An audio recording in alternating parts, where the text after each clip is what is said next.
fin 2019, novembre 2019, nous avons acquis la propriété des Petites Sœurs de la Sainte Famille. Et là, on a commencé à développer des partenariats, notamment avec l'Université de Sherbrooke.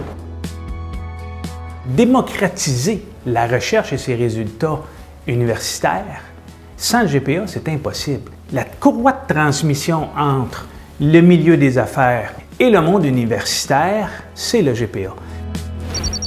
Lucie Thibodeau du groupe Partenariat d'affaires m'a contacté pour me mettre en lien avec Mathieu Cardinal de Service Immobilier First qui cherchait à développer différents appartements pour des groupes ciblés qui avaient potentiellement des difficultés, qui avaient probablement des incapacités, des handicaps. On s'est posé la question au niveau de l'abordabilité du logement.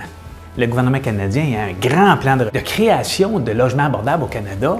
On s'est aperçu que le gouvernement était prêt à offrir des programmes d'habitation pour des clientèles ciblées. On n'a pas une meilleure démonstration que de faire une recherche avec des facultés, par exemple, de médecine, qui s'intéressent au sujet. Donc, on a eu une première rencontre vraiment dans les bâtiments qui étaient visés pour essayer d'explorer qui pourrait bénéficier d'appartements qui seraient modifiés, adaptés aux besoins spécifiques de différentes clientèles. Il y avait un groupe particulier qui était les personnes adultes autistes qui vivent de façon autonome, mais qui n'ont pas de milieu de vie, d'habitat, d'appartement qui leur conviennent à leurs multiples besoins. Les personnes autistes ont beaucoup d'enjeux, ce qu'on appelle sensoriels.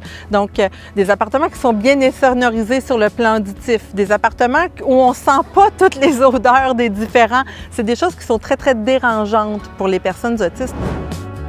Où le GPA est très intéressant, c'est qu'il permet un effet de levier sur le dollar investi pour cette recherche-là. Par exemple, on peut penser à un organisme qui s'appelle le MITAC, qui va contribuer à chaque dollar que l'entrepreneur va mettre pour la recherche. Le MITAC va contribuer pour $1.